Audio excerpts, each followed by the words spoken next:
প্রভুকে অসংখ্য অসংখ্য ধন্যবাদ জানাই আজকে এত সুন্দর দিন দেওয়ার জন্য। সকলকে জানাই জয় যিশু। আর আজকে আবারও প্রভুর একটি বাক্য তোমাদের সাথে শেয়ার করছি। বাক্যগুলো ভালো লাগলে অবশ্যই সাথে থেকো। হালেলুয়া। ও হালেলুয়া, প্রভু ধন্যবাদ হোক। আজকে যে বাক্য তোমাদের সাথে শেয়ার করছি, লোকলিখিত সুসমাচার তার 15 অধ্যায়, আমরা যদি 11 থেকে 22 বা 24 পদ অবধি দেখি, সেখানে প্রভু আমাদেরকে একটি দৃষ্টান্ত দিচ্ছেন। কি দৃষ্টান্ত? একটি ব্যক্তির 2 সন্তান ছিল।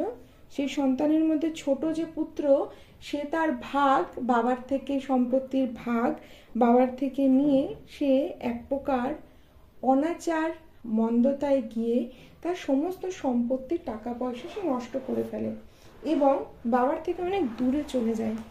বাবার থেকে দূরে গিয়ে সে যে দেশে যায়, ততদিনে তার সমস্ত টাকা পয়সা অলরেডি শেষ হয়ে গেছে।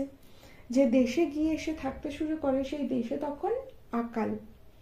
তখন সে শূকর চড়ানোর কাজ পায়, আর সেই শূকরের যে খাবার সেটাই সে খেত। বলা চলে এক প্রকার তার কষ্টের মধ্যে দিন কাটছিল, খুবই কষ্টের মধ্যে দিন কাটছে। এমন সময় আমরা যদি 18 পদ দেখি, যে এমন সময় সে নিজে নিজে মনে মনে বলছে যে তার যে বাবার বাড়ি বা বাবার যে এলাকা, সেখানে তার বাবার কাছে কত মজুরেরা কাজ করে, কত মানুষ ভালোভাবে খেয়ে পড়ে আছে, আর সে মনে মনে ভাবছে সে এমন বাবার থেকে দূরে এসে খুব কষ্টে আছে। সে কখনো যদি বাবার কাছে ফেরত যায়, সে বাবাকে গিয়ে বলবে সে তার বাবা যেন তাকে কোনো মজুরের মতন রাখে। এরপরে আমরা যদি 19 পদ দেখি, সে নিজের মনে মনেই বলছে যে বাবাকে ফেরত গিয়ে সে বলবে সে আর বাবার পুত্র হওয়ার তার যোগ্যতাই নেই। সে যেন একটা মজুরের মতো হলেও তাকে দয়া করে রাখে। সে এমনই একদিন বাবার কাছে ফেরত আসে, আর বাবা তাকে দূর থেকে দেখতে পেয়ে দৌড়ে গিয়ে ছেলেকে জড়িয়ে ধরে, চুম্বন করে। 22 পদে আমরা দেখছি সে ওই বাবা দাসদাসীদেরকে আদেশ দিচ্ছে তার ছেলের জন্য সব থেকে ভালো কাপড়টা আনার জন্য, তাকে পরিয়ে দেওয়ার জন্য, আর তাকে পায়ে জুতো দেওয়ার জন্য। এমনকি বাবা নির্দেশ দিচ্ছে খুব ভালো খাবারের আয়োজন করতে, কেননা 24 পদে বলছে আমার পুত্র মরিয়া গিয়েছিল, এখন বাঁচিল। প্রভু এই দ্বারা আমাদেরকে বোঝাতে চাইছেন, আমরা যখন হতে পারে আমরা কোনো না কোনো কারণে, কোনো না কোনো সময় আমরা আমাদের সৃষ্টিকর্তা বাবা অর্থাৎ প্রভুর থেকে আমরা হয়তো দূরে সরে যাই। এখানে একটা খুব বিশেষ জিনিস উল্লেখ করতেই হয়। যখন পুত্রটি ফেরত আসে, তার কাপড় চোপড় ছিল কিনা নোংরা, তার পায়ে জুতো নেই। এমনকি বাইবেল বলছে আমাদেরকে সে শূকর চড়াতো, মানে যে শূকর বা এই জাতীয় পশু চড়ায়, পশুদের সাথে থাকে, তাদের গায়ে একটা দুর্গন্ধ হবে, এটাই স্বাভাবিক। যখন এই হারিয়ে যাওয়া ছেলেটি বাবার কাছে ফেরত এলো, বাবা কিন্তু এটা একবারের জন্য দেখলো না তার ছেলের গা ময়লা, তার ছেলের গা থেকে গন্ধ বেরোচ্ছে। সবকিছুর পরেও বাবা প্রেমের সহিত তাকে আলিঙ্গন করলো, চুম্বন করলো। বাবার ছেলের প্রতি কত প্রেম, সেই পিতার প্রেম প্রভু কিন্তু আমাদেরকে শেখাতে চাইলেন।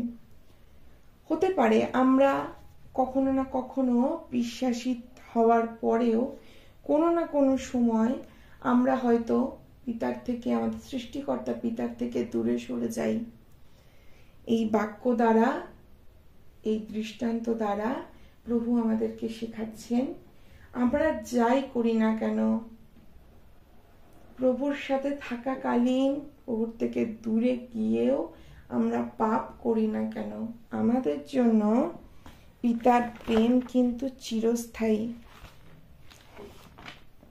কারণ জিরোমিও তার 31 অধ্যায় 3 পদে প্রভু আমাদেরকে বলছেন, আমি তো চিরপ্রেমে তোমাকে প্রেম করিয়া আসিতেছি। হালেলুয়া। এই জন্য আমি তোমার প্রতি চিরস্থায়ী দয়া করিলাম। আমরা যে দয়া পেয়েছি, প্রভুর থেকে প্রেম পেয়েছি, সেটা বিনামূল্যে পেয়েছি। আমরা আজকে হতে পারে হয়তো প্রভুর থেকে দূরে সরে গেছি, কোনো না কোনো পরিস্থিতিতে হয়তো সরে গেছি, কিন্তু আমাদের প্রতি প্রভুর দয়া কিন্তু চিরস্থায়ী। আমাদের প্রতি তার দয়া কখনোই কিন্তু কমবে না। আমরা সর্বসময় যেন চেষ্টা করি আমরা সেই দয়াতে থাকি, প্রভুর প্রেমের প্রতি থাকি।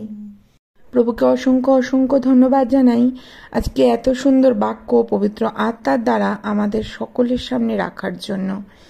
আমি বিশ্বাস করি, প্রভুর কাছে প্রার্থনা করি, এই বাক্য পবিত্র আত্মার দ্বারা প্রভু আমাদেরকে বুঝতে সাহায্য করবেন, এই বাক্যের রহস্য ভেদ তত্ত্ব আমাদেরকে বুঝিয়ে দেবেন, আর এই বাক্য হৃদয়ে গেঁথে রাখতে সাহায্য করবেন। আমেন। সকলকে আবারও জানাই জয় যিশু। আমার ভিডিওগুলো যদি ভালো লাগে অতি অবশ্যই চ্যানেলটাকে একটু সাবস্ক্রাইব করবে, লাইক করবে, কমেন্ট করবে আর শেয়ার করবে, যাতে সকলের কাছে এই প্রভুর সত্য বাক্য আমরা সকলে পৌঁছে দিতে পারি। সকলকে জয় যিশু।